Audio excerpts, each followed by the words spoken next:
지난 시간에 우리는 예수님의 세 번째 순환예고, 마지막 십자가를 제자들에게 이야기하신 거죠. 예수님이 왜 제자들에게 마지막으로 순환예고를 하셨는가 하면, 이제 십자가를 지셔야 될 장소 예루살렘에 가까이 오셨기 때문입니다. 북쪽 갈릴리에서 남쪽에 있는 예루살렘으로 갈 적에 예루살렘이 가까워지면 여리고를 만나고 베다니를 만나고 벳바게를 만나게 됩니다. 예루살렘에서 여리고는 약 한 28km, 한 30km쯤 떨어져 있죠. 우리가 잘 아는 대로 여호수아와 이스라엘 공동체가 요단강을 건너서 가장 먼저 점령한 곳이 바로 이 여리고입니다.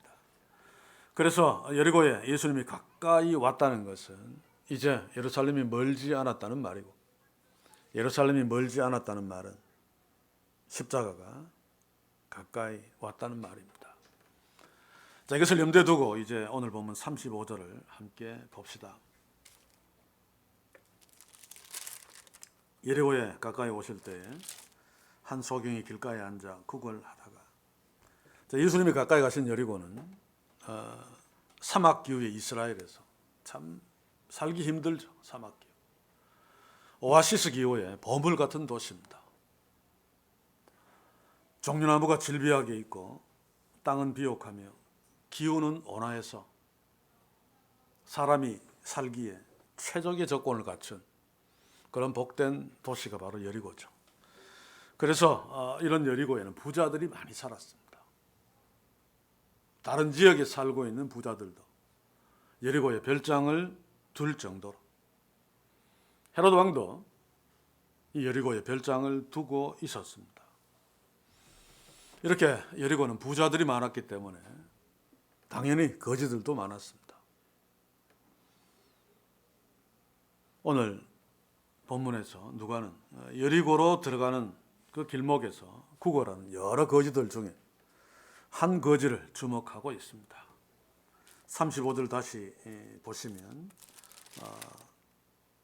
소경이 길가에 앉아 구걸하다가, 이 소경은 마가복음에 의하면 바디메오입니다. 마가복음 10장 46절에 보면 저희가 여리고에 이르렀더니 예수께서 제자들과 허다한 무리와 함께 여리고에서 나가실 때 디메오의 아들 거지 바디메오가 길가에 앉았다가, 예수님 당시 이스라엘에는 소경들이 많았습니다. 나면서부터 소경된 자도 물론 있었지만 이런 경우는 극히 드물고, 대부분 태어나서 정상적으로 보고 생활하다가 눈병에 걸려서 시력을 잃는 경우가 거의 대부분이죠. 고대 이스라엘은 날씨가 건조해서, 지금도 건조하겠습니다만 먼지가 많이 날렸습니다. 그래서 먼지가 눈 속에 잘 들어가죠. 그리고 날벌레 같은 벌레들이 굉장히 많았습니다. 그래서 주변에 날다가 그 벌레도 눈에 쉽게 들어오기도 하고, 또 물도 대단히 나빴죠. 그래서 그들은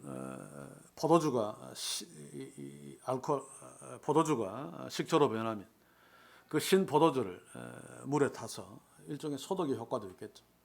그 포도주를 탄 물을 마실 정도로 물이 굉장히 나빴습니다. 그래서 어쩌다가 눈에 안질이 생기면 치료가 잘 안 되죠. 치료약도 거의 전무한 상태에서. 그래서 안지를 얻은 사람들이 그 상태가 나빠져서 결국 소경이 되는 그런 경우들이 예수님 당시에 이스라엘에 많았습니다. 그런데 당시 사회에서 소경이 된다는 것은 노동력을 잃는다는 것이고, 그러면 사회적인 신분이나 경제적인 위치가 땅에 떨어지게 되죠.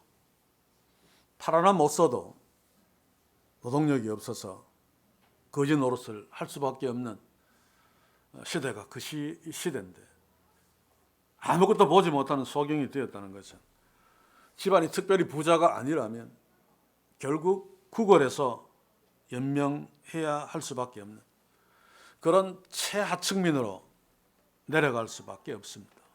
그 당시에 오늘 이 바디메오처럼 소경이 된다는 것은 인생 종쳤다는 것을 의미합니다. 이 소경 바디메오, 그가 얼마나 천했는지는 그의 이름으로도 알 수 있습니다. 왜냐하면 이 바디메오는 바디메오의 이름이 아니죠. 바디메오는 이름도 없이 살았습니다. 그런 자들이 종종 있었죠. 그냥 아버지의 이름을 따서 쟤는 디메오의 아들이야 라고 하는 것으로, 이게 바로 바디메오입니다. 바는 아들이라는 뜻이고, 그래서 디메오의 아들, 바라바는 라바의 아들, 뭐 이런 뜻이죠. 이 소경은 자신의 이름도 없을 만큼 비천했습니다. 이런 비천한 소경이 오늘도 목숨을 부지하기 위해서 여리고로 들어가는 그 길목에 서서 구걸을 하고 있었습니다. 이때가 6월절 절기가 가까운 시기였기 때문에 예루살렘으로 올라가는 사람들이 여리고로 많이 지나갔을 것입니다. 이 바디메오에게는 많은 수입을 올릴 수 있는 그런 시기죠. 자, 그런데 소경이 길에서 구걸하고 있다가 수많은 아주 엄청나게 큰 무리가 지나가는 왁짝지근한 소리를 듣습니다. 물론 유대인들은 6월절이나 초막절이나 동네에서 예루살렘으로 올라갈 적에 무리를 지어 올라갔습니다. 왜냐하면 중간에 강도떼들을 만나지 않기 위해서 무리를 지어서 여행을 했죠. 그래서 아마 바디메오가 구걸하는 그 시기에도 무리들이 왁짝지근하면서 많이 지나갔을 것입니다. 그런데 오늘은 특별히 엄청나게 큰 무리가 지나가는 소리, 너무 큰 왁짝지근하는 소리가 들립니다. 그래서 바디메오도 이게 뭔가 싶어서 주변에 있는 사람들에게 이게 무슨 일이냐라고 묻습니다. 36절을 보십시오. 무리의 진함을 듣고 이 무슨 일이냐라고 묻습니다. 너무 큰 소리가 나니까 궁금했겠죠. 이때 사람들이 소경에게 나사렛 예수가 지나간다라고 정보를 줍니다. 37절이 바로 그거죠. 저희가 나사렛 예수께서 지나가신다 하니. 자, 그런데 이 소리를 들은 나사렛 소경이 반응하는 그 반응이 사실은 굉장히 놀라운 일이죠. 38절 한번 보십시오. 소경이 외쳐가로되 다윗의 자손 예수여 나를 불쌍히 여기소서 하거늘. 이 38절은 원문에 보시면 카이로 시작합니다. 그리고로 시작하는데 이 접속사는 이 소경이 나사렛 예수가 지나간다라고 하는 소리를 들었을 적에 잠시도 머뭇거리지 않고 바로 즉시 반응했음을 나타냅니다. 나사렛 예수가 지나가신다라고 하는 소리를 듣자마자 이 소경은 다윗의 자손 예수여 나를 불쌍히 여기소서라고 외쳤다는 말입니다. 여기서 우리는 이 소경 바디메오의 놀라운 믿음을 보아야 됩니다. 이 소경은 한 번도 보지 못했을 예수님이 지나간다는 소식을 듣고 고함을 지르면서 나를 불쌍히 여기시옵소서라고 외칩니다. 왜일까요? 별 볼 일 없으면 외치지 않습니다. 힘 빠지게 그저 그 더운 날 한 푼 줍쇼라고 하는 것도 힘들어 죽겠는데, 그런데 이 소경이 다윗의 자손 예수의 나를 불쌍히 여기소서라고 외쳤던 이유는 그 예수님이라면 나의 보지 못하는 눈을 뜨게 하실 수 있다는 믿음이 있었기 때문에 목 놓아 그 예수님을 불렀다는 말입니다. 그러면 이 소경의 이런 믿음이 어떻게 생겼을까? 너무 중요한 대목이죠. 우리는 알 수 없습니다. 성경에 정보를 주지 않으니까. 그러나 성경 전체를 통해서 유추할 수 있죠. 믿음은 들음에서 난다. 이 소경도 여리고성 입구에서 구걸하다가 여러 가지 이 소문들을 들었을 것입니다. 안 보이니까 듣는데 더 신경을 많이 썼겠죠.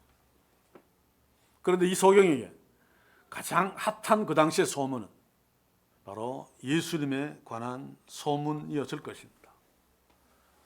갈릴리에서부터 예수님이 하신 놀라운 사역, 그 일들을 소문으로 들었겠죠. 귀신을 쫓아내셨다. 중풍병자를 고치셨다. 문둥병자를 깨끗하게 하셨다.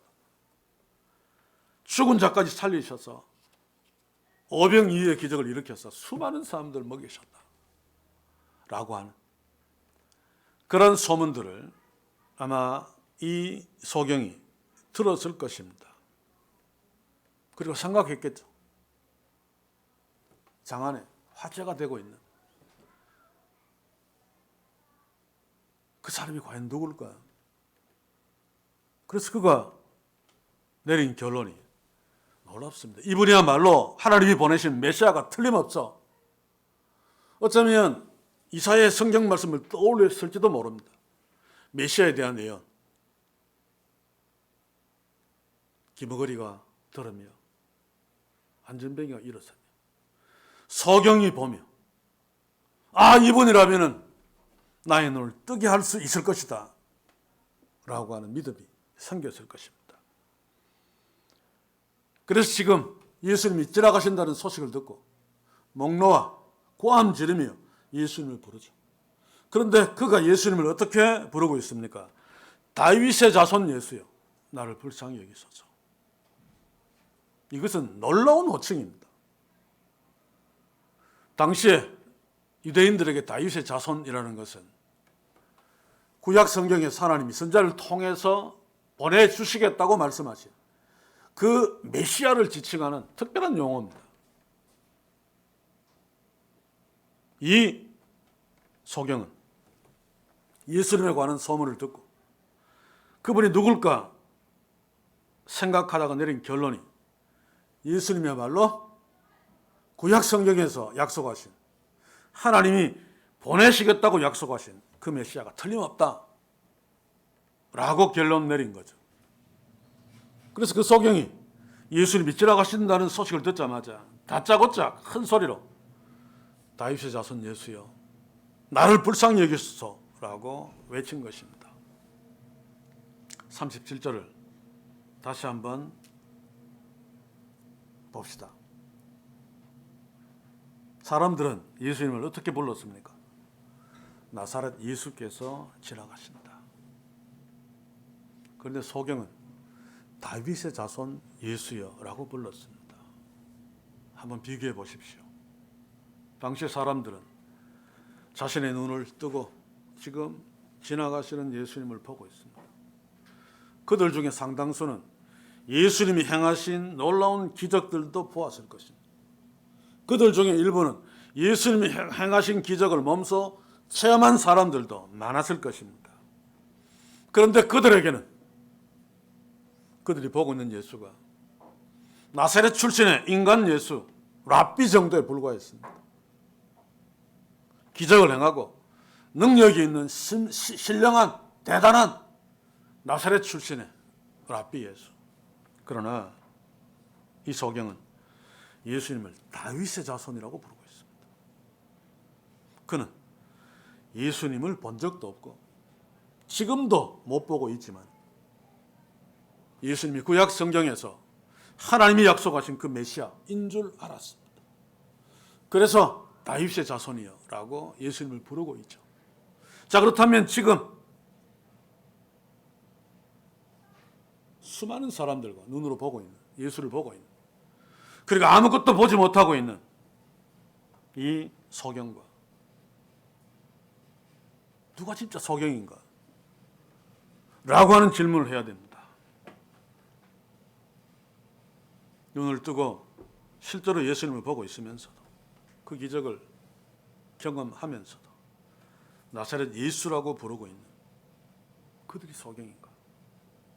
아니면 시력을 잃어서 아무것도 볼 수 없지만 예수님도 보지 못하고 있지만 예수님이 누구신 줄 알아 다윗의 자손 예수여 라고 부르고 있는 소경입니까? 답은 뻔하죠. 눈을 뜨고 있지만 그래서 예수님을 눈으로 보고 있지만 그들이 진짜 소경입니다. 반대로 눈을 감았지만 예수님을 다윗의 자손인 줄 알아. 그 예수님을 다윗의 자손이여 라고 부르는 이 소경이야말로 눈뜬 자죠. 가장 중요한 것을 알고 보고 있으니까. 누가복음 전체에서 예수님을 다윗의 자손이라고 부른 자는 이 소경이 유일합니다. 이 본문이 유일합니다. 무엇을 말합니까? 당시에 눈뜬 수많은 유대인들은 눈을 뜨고 있지만 예수님이 누구신지 알지 못하는 소경이라는 말입니다. 예수님의 제자들마저도 그랬죠. 주님을 따라다니면서 같이 먹고 자고 예수님의 말씀을 듣고 예수님이 해설해 주시는 그 설명도 듣고 또 예수님이 행하시는 수많은 기적도 보고 그 중에 일부는 죽은 자를 살리는 기적도 눈앞에서 직접 보고 체험했지만 그들도 예수님을 제대로 알지 못하는, 그래서 눈은 떴지만 사물들은 보고 있지만 사실은 아무것도 보지 못하고 있는 소경들이었습니다. 지난 본문에 그것을 지적하고 있죠. 34절 한번 보십시오. 제자들이 이것을 하나도 깨닫지 못하였으니 그 말씀이 감춰졌으므로 저희가 그 이르신 바를 알지 못하였다. 제자들은 그때까지 소경이었다라고 하는 말입니다.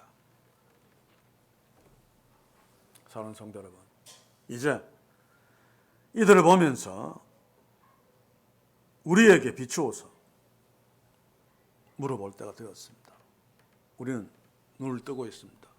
그래서 볼 것은 다 보고 있죠. 그럼에도 불구하고 우리는 정말로 보아야 할 것, 알아야 할 것을 보고 있는가? 아니면 당시에 예수님을 따르던 사람들처럼 육신의 눈으로는 보고 있지만 아무것도 보지 못하는 소경인가? 우리는 우리에게 구원을 주시기 위해 십자가에 달려 죽으신 그리고 부활하신 예수님을 얼마나 알고 있습니까? 그 사람을 육신의 눈으로는 보이지 않지만 우리의 전인격적으로 보고 있습니까? 그의 십자가 얼마나 바르게 알고 보고 믿고 있습니까? 우리의 진짜 아버지 되시는 여호와 하나님을 우리가 얼마나 알고 보고 믿고 있습니까? 혹시 당시에 수많은 사람들처럼 예수님을 나사렛 예수 정도 알고 있었듯이 우리는 하나님을 예수 그리스도를 이 땅의 타락한 교회들 대부분의 사람들이 알고 있듯이 그 정도의 나사렛 예수 정도로 알고 있지는 않은 거예요. 우리에게 축복해 주시는 주일 성수 잘하고 11주 잘하면 우리를 부자 만들어주는, 그리고 기도만 열심히 하면 병도 고쳐주고 건강하게 오래오래 행복하게 살게 해주는 그런 정도의 예수님을 그렇게 알고 있다면 우리는 눈이 떴지만 소경입니다. 오늘 이 시대 교회들 대부분 그렇잖아요. 소경입니다. 예수님의 진짜 정체를 보고 있지 못합니다. 그냥 환호하면서 호산나! 지금 우리를 구원하소서. 그를 나사렛 예수 정도로 이해하고 있는. 그러니 예배 때마다 또 부흥회에 모여서 한다는 짓이 축복, 축복, 기적, 기적. 그것밖에 없습니다. 제가 자주 이야기합니다만 십자가는 수없이 이야기합니다. 그런데 그 십자가의 본질을 모릅니다. 그 십자가의 능력하면서 큰 나무로 된 십자가를 들고 그냥 막 깨부숩니다. 십자가는 이런 능력이 있다. 십자가는 죽는 능력입니다. 그런데 아무도 죽으려고 하지 않잖아요. 눈 씻고 봐도 이 시대의 교회들은 스테반은 없잖아요. 그러니 눈을 떴지만 소경입니다. 예배 때마다 하나님을 찬송하고 그냥 기도도 모자라서 금식 기도하고 철야 기도하고 매일매일 새벽에 나와서 새벽 기도하고 믿습니까? 그러면 아멘 아멘 하면서 씩씩거리고 그래도 실상은 아무것도 보지 못하는 소경에 불과합니다. 사랑하는 성도 여러분, 우리 교회는 눈은 떠서나 예수님을 나사렛 예수 정도로 알고 있는 소경이 아니기를 소원합니다. 오늘 시대 교회 안에는 소경들이 대단히 많습니다.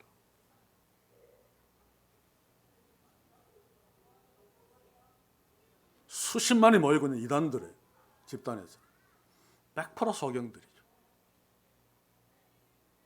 근데 오늘 이 시대의 정상적인 교회 안에서도 소경들이 참 많단 말입니다. 그런 가운데 우리도 있습니다. 우리들은 눈뜬 소경으로 사는 그런 비극의 주인공들이 되지 않기를 원합니다. 비록 육신적으로는 소경이었지만 예수님의 소문을 듣고 생각한 끝에 그분이 다윗의 자손이라는 것을 알고 그래서 그분이라면 나의 눈을 고쳐줄 수 있다 라고 그분을 믿고 그분이 지나간다는 소리를 들었을 적에 다윗의 자손 예수여 나를 불쌍히 여기소서 라고 하면서 진짜 눈뜬 자로 예수님을 찾았다. 그 소경처럼 우리도 살아있는 능력의 주의 말씀에 귀 기울이며 그 말씀을 묵상하며 그러므로 하나님이 누구신 줄 예수님이 누구신 줄 바르게 알아. 그 십자가에 나타난 나를 향하신 하나님의 그 놀라운 사랑을 붙들고 바디메오처럼 소경이라는 절망 가운데 있다 할지라도 낙심하지 아니하고 다윗의 자손 예수여 나를 불쌍히 여기소서 주를 찾는 그 믿음의 축복이 우리들에게는 있기를 소원합니다. 그렇다면 우리는 바디메오처럼 아무것도 볼 수 없는 절망적인 상황을 만난다 할지라도 바디메오가 다윗의 자손 예수의 나를 불쌍히 여기소서 라고 외치면서 주님을 찾았던 것처럼 우리도 절망하지 아니하고 예수의 이름을 부르며 예수님을 찾으며 의지할 수 있을 것입니다. 예수님은 바디메오를 외면하지 않으시고 그의 눈을 뜨게 하는 기적을 베푸신 것처럼 예수님은 우리의 부르짖음을 외면하지 않으시고 응답하셔서 우리를 절망의 상황에서 끄집어내시고 높은 데 세워 주실 것입니다. 이런 축복이 우리 모두에게 있기를 소원합니다. 바디메오처럼 주님을 찾아 주님을 의지함으로 절망의 밤을 지나 주께서 나에게 역사해 주시는 그래서 나의 문제가 해결되는 그래서 한숨에서 주님을 찬양하며 노래하는 축복이 우리의 삶 속에서 넘쳐나기를 소원합니다. 그러나 우리는 여기에 한 가지 꼭 염두에 두어야 할 상황이 있습니다. 굉장히 중요합니다. 자, 주님을 부르며 주님을 향해 가는 믿음의 길에 100%는 아니라 할지라도 거의 대부분 위기가 있습니다. 주님을 향해 잘 나아가다가도 나를 불쌍히 여기소서라고 주님을 막 부르다가도 절망할 수밖에 없고 그냥 포기할 수밖에 없는 그런 믿음의 위기가 찾아올 때가 있단 말이에요. 제가 경험하기로 거의 대부분입니다. 물론 아닌 경우도 있겠습니다만. 그래서 이런 사실을 우리가 꼭 기억하고 있어야 됩니다. 주님을 신뢰하는 믿음의 길에 위기가 있다. 그래서 그 위기를 만났을 적에 그냥 이제 끝났어 라고 그냥 주저앉거나 포기하지 말고 이게 믿음의 위기구나. 그러나 이것을 넘어갈 수 있다. 그 믿음의 위기를 잘 이겨 나가려고 마음먹는 그러면 이길 수 있습니다. 믿음은 위기를 이기게 하는 힘이 있기 때문에 그렇습니다. 우리는 중풍 명절을 침상에 메고 예수님께 나아가려고 했던 자들을 잘 알고 있습니다. 이들이 왜 그 중풍 병자를 힘들게 침상에 메고 그 멀리 있는 예수님께 나아가려고 했을까요? 예수님을 향한 믿음이 있었기 때문입니다. 바디메오가 예수님을 향해서 나를 불쌍히 여기소서 외친 것처럼 이들에게도 예수님 앞에 나아가기만 하면 그 중풍병자가 그들의 친구인지 동네 사람인지를 모르겠습니다만 이 중풍병자, 자신의 인간을 망쳐놓은 그 중풍병이 예수님을 위해서 나을 수 있다 라고 하는 확신, 라고 하는 믿음이 있었기 때문에 중풍병자를 침상에 메고 힘들게 예수님께로 나아갔던 것입니다. 그런데 이들에게도 그 믿음의 위기가 있었습니다. 정작 예수님이 계신 집 가까이 가니까 집안부터 시작해서 사람들이 터져나가게 집밖을 가득 채웠어요. 예수님이 계신 곳 앞으로 절대로 접근할 수 없는, 그래서 이 침상에 메고 힘들게 예수님 앞에까지 온 이 자를 예수님의 앞에 갖다 놓기는 불가능한 상황. 그 상황을 침상을 들고 온 이들이 맞이하죠. 만약에 이들이 이제 어쩔 수 없구나, 끝났어, 절대로 예수님 앞에 못 가, 돌아가자 라고 하고 그냥 돌아갔다면 어쩌면 이 중풍병자는 병을 고치지 못하고 평생 절망 속에서 살았을지도 모릅니다. 물론 예수님이 그냥 두지 않았겠습니다만 마찬가지로 이 소경도 믿음의 위기를 맞닥뜨립니다. 39절 한번 보십시오. 앞서가는 자들이 저를 꾸짖어 잠잠하라 하되.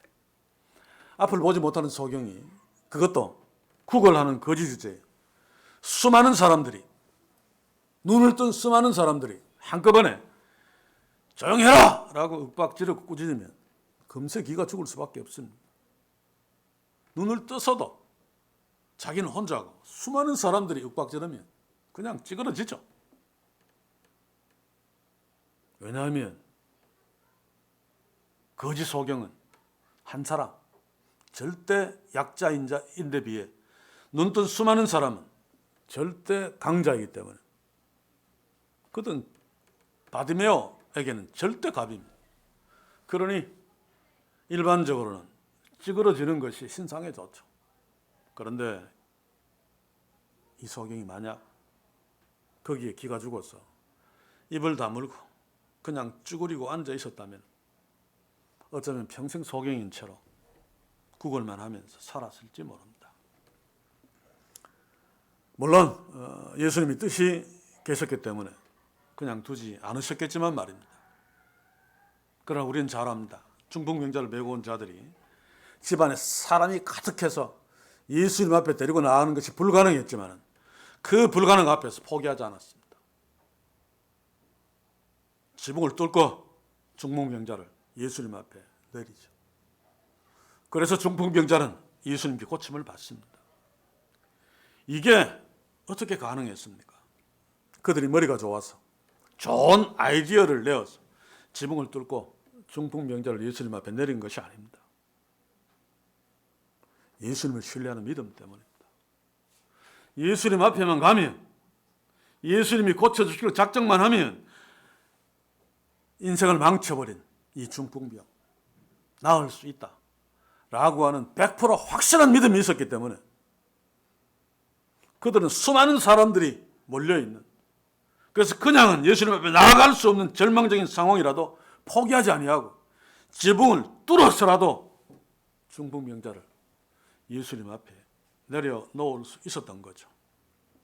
이게 믿음의 힘입니다. 이 소경도 마찬가지죠. 그냥 나를 불쌍히 여기셔서 찾았습니다. 그런데 막 수많은 사람들이 윽박지르면서 조용해라, 보지도 못하고 또 거짓 주제에 어떻게 하겠습니까? 그냥 입 다물고 가만히 있는 수밖에 없죠. 그러나 우리가 본문에서 보듯이 이 소경은 가만히 있지 않았습니다. 더욱 심히 소리질러 다윗의 자손이여 나를 불쌍히 여기소서 라고 외쳤습니다. 여기서 심히 소리질러 라고 하는 헬라어 단어는 앞에서 외쳐가로되 라고 하는 헬라어 단어와 비교할 수 없을 정도로 대단히 강한 단어입니다. 무슨 말인가 하면 비명에 가까운 절규를 묘사할 때 사용하는 단어, 이런 겁니다. 그는 사람들이 막 윽박지를 적에 더욱 발악하면서 예수님의 이름을 불렀다는 것입니다. 특히 어문들어 보시면 외쳐 가로되는 단순 과거입니다. 그냥 한번 다윗의 자손 예수여 나를 불쌍히 여기소서라고 했을 적에 시끄러워라고 콱 윽박지를 질렀는데, 두 번째 39절에서 더욱 심히 소리 질러는 미완료 과거입니다. 콱 윽박지르고 조용해라라고 할 적에 계속해서 비명을 지르듯이 발악하면서 다윗의 자손이여 나를 불쌍히 여기소서 계속 외쳤다는 이야기입니다. 찌그러지지 아니하고. 어떻게 이 소경이 이럴 수 있습니까? 그가 간이 부었습니까? 그가 배짱이 좋아서입니까? 아닙니다. 하나님이 보내신 메시아, 예수님이 나를 고치시려고 하려고 한다면 나를 이렇게 절망 가운데서 처절하게 사는 내 인생, 그 눈을 뜨게 하실 수 있다라고 하는 확실한 믿음이 있었기 때문에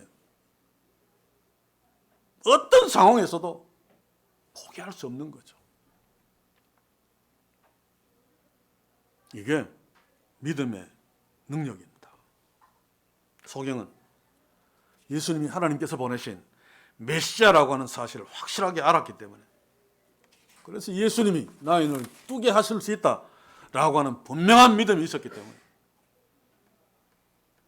절망하며 그냥 포기할 수밖에 없는 상황에서 군중들의 윽박지름에 물러서지 아니하고 더욱 큰 소리로 예수님이 반응할 때까지 계속 소리질러 외칠 수 있었던 것입니다. 사랑하는 성도 여러분, 믿음은 결코 포기하지 않는 힘이 있습니다. 이 소경처럼 예수님은 또한 이런 부르짖음에 믿음의 외침에 결코 외면하지 않습니다. 40절 41절 한번 보십시오. 예수께서 머물러서 명하여 데려오라 하셨더니 저가 가까이 오매 물어 가라사대 네게 무엇을 하여 주기를 원하느냐. 예수님은 그를 데려오라 하시고 그에게 묻습니다. 네게 무엇을 하여 주기를 원하느냐. 이것은 소경의 소원을 몰라서 물은 것이 아니라 네가 말하는 소원이 무엇이든지 간에 나는 들어주겠다 라고 하는 선언입니다. 소경은 믿음으로 말합니다. 주여 보기를 원하나이다. 별 볼 일 없으면 그런 이야기 안 합니다. 그렇죠? 나를 고쳐줄 수 있는 사람이 이분이 분명하다라고 하는 믿음이 있었기 때문에 주여 보기를 원하나이다 라고 믿음의 소원을 예수님께 구한 것입니다. 42절 43절에 보시면 예수님은 그를 고쳐주십니다. 보아라, 내 믿음이 너를 구원하였다. 예수님은 소경의 눈을 뜨게만 하신 것이 아니라 그를 자기를 따르는 제자가 되게 하셨습니다. 42절에서 예수를 쫓으니는 예수님의 제자가 되었다는 말이죠. 이제 소경 바디메오는 더 이상 구걸하는 거지가 아닙니다. 이제 더 이상 나락에 있는 소망 없는 그런 자가 아닙니다. 완전히 달라졌습니다.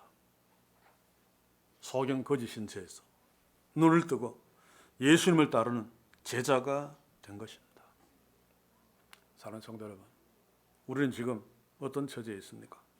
오늘 소경처럼 또는 침상에 누워 꼼짝하지 못하는 중풍병자처럼 어떤 어려움에 처해서 아무것도 보이지 아니하고 꼼짝하지 못하는 그런 상황에 혹시 처해 있는 지체들이 있습니까?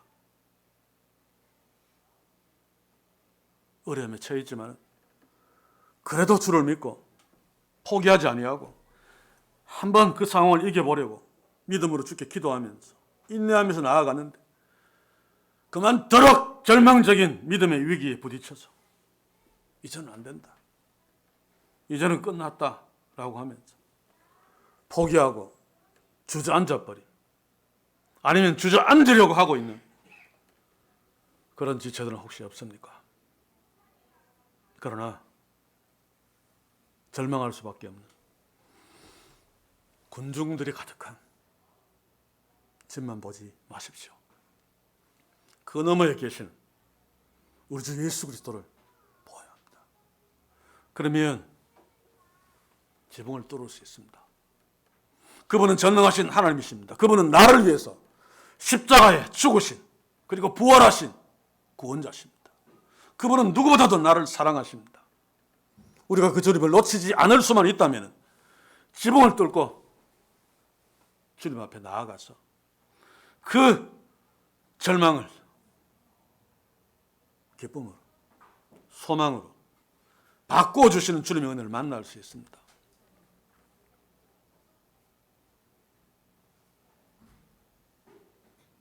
주님은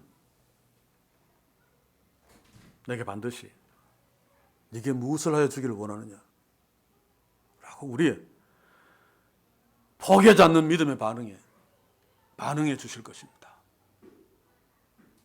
그때 믿음으로 계속 기도하면서 주여 보기를 원하나이다 라고 구하면 주께서 보아라 라고 말씀하시면서 우리의 절망을 깨뜨리시고 보게 하시며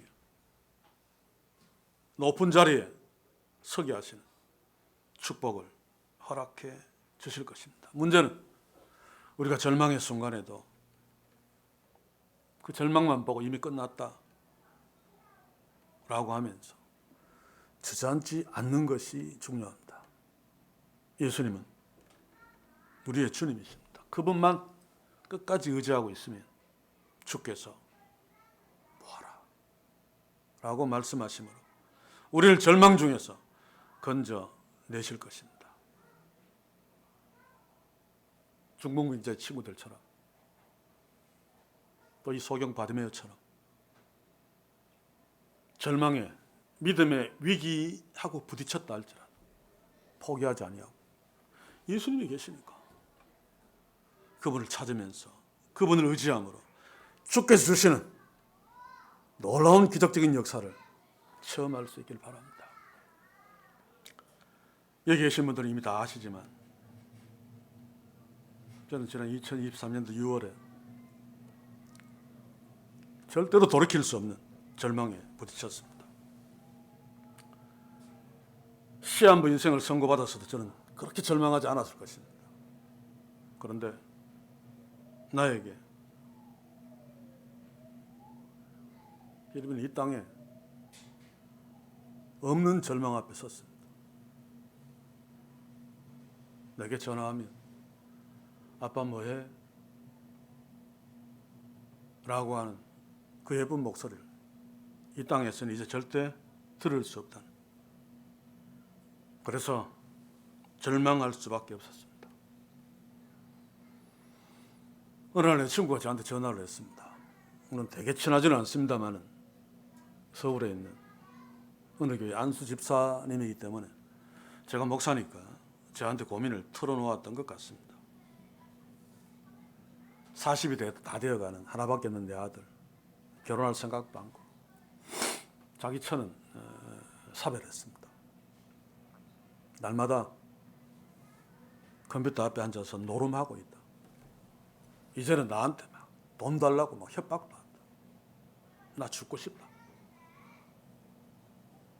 그때 제가 이렇게 말했습니다. 힘내라. 그래도 네 아들은 살아있잖아.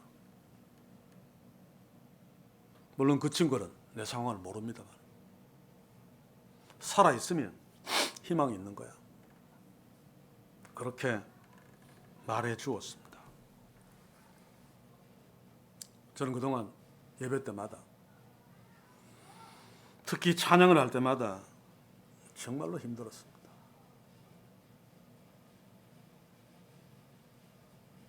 하나님이 너를 사랑한단다, 너를 지킨단다. 그러면 하나님은 히르미야한테 왜 그러셨어요? 라고 하는 생각 때문에 모든 찬송이 제게 그랬습니다. 예를 하나 든다면, 예배 때, 시작 예배 때 하는 예배성, 성령이 오셨네. 거기서부터 저는 무너지기 시작했습니다. 험한 시절 지날 때, 깊은 한숨 내쉴 때. 그 뒤의 이야기는 저한테 아무런 위로가 되지 않았습니다. 그와 같이 너희를 버려두지 않으리. 근데 하나님 왜 그러셨어요? 이게 저의 절망이고 저의 한숨이었습니다. 그런데 몇 달 전 어느 날 요한복음을 읽으면서 그래도 주의 위로를 받으려고 계속 말씀을 주목했습니다만, 요한복음 6장 35절에서 제 시선이 멈추었습니다.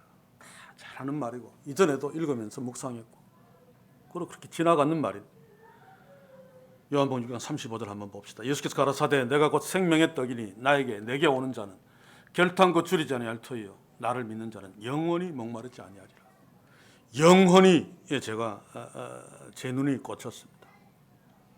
주께서 제게 이렇게 말씀하시는 것 같았습니다. 물론 직통계시는 아닙니다. 내 마음에 성령께서 주시는 울림이 그랬다는 거죠. 나를 믿는 자마다 영원히 목마르지 아니하리라. 창모야, 너 지금 목마르지? 힘들지? 그러나 너도 알다시피 나는 절대로 약속을 어기지 않잖아. 언젠가 내가 너를 내 품에 안아 영원히 목마르지 않도록 영원한 만족이 무엇인지 알게 해줄 거야. 조금만 기다려. 내가 히르미에게도 영원히 목마르지 않겠다고 한 약속 지키려고 내 품에 안은 거야. 이후로 예배 시간에 예배를 시작하는 성령이 오셨네. 험한 시절 지날 때, 깊은 한숨 내쉴 때 여전히 허무했고 깊은 한숨이 나왔습니다. 그러나 그와 같이 너희를 버려두지 않으리. 내가 너희와 영원히 함께하리라.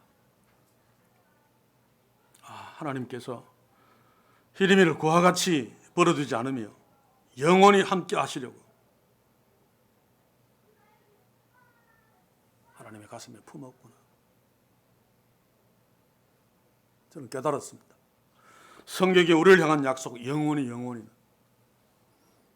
이 땅에서 하나님이 성취하시는 것이 아니라 영원이니까 우리를 하나님 품에 품어서 그 영원히 너희를 사랑하겠다, 너희와 함께 하겠다 라고 하는 약속을 지키신다는 사실.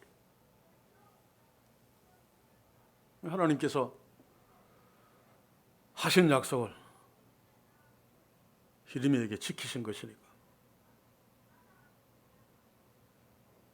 험한 시절 지날 때 깊은 한숨 내쉬다가도 내가 너희와 영원히 함께하리라. 지금 영원히 함께하고 있는 하나님께서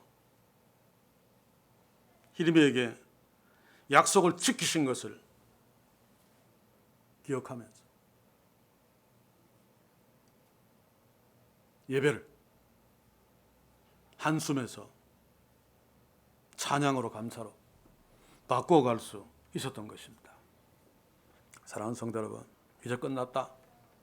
죽음 같은 절망 앞에 있다 할지라도 주님을 의지하는 믿음의 끈을 놓지 마시기 바랍니다. 주를 의지하는 믿음의 끈을 놓지 않는다는 것은 성경을 덮지 않고 펼친다는 말입니다. 저처럼 주의 말씀 앞에 선다는 것은 주님을 놓지 않고 믿음으로 그 주님을 의지하겠다는 뜻입니다.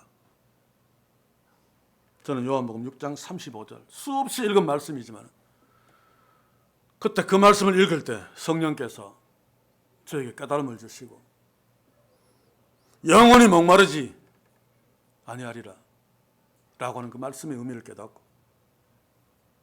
험한 시절 지날 때 깊은 한숨 내쉴 때 그 절망의 심정을 이겨나갈 수 있었습니다. 물론 아직까지 저의 절망은 끝나지 않았습니다. 벗어나는 과정에 있습니다만 그러나 주께서 저를 결코 놓지 않으실 것이고 저도 성령이 제 속에 영원토록 계시는 한 주님을 놓지 않을 것입니다. 그러면 언젠가는 절망에서 완전히 벗어나서 주께서 제게 주신 사명을 잘 기쁨으로 감당하고 마무리하고 인생의 무대에서 내려올 날이 있을 것이라고 확신합니다. 사랑하는 성도 여러분, 특히 절망할 수밖에 없는 그런 어려움에 처해 있는 지체들이 있다면 이제 끝났어. 절대로 안 돼. 라고 하는 상황에 처해 있다 할지라도 주님을 부릅시다. 주께서는 반드시 힘을 주셔서 절망의 지붕을 뚫을 수 있도록 역사하실 것입니다. 소경 바디메오처럼 주님을 부릅시다. 주께서는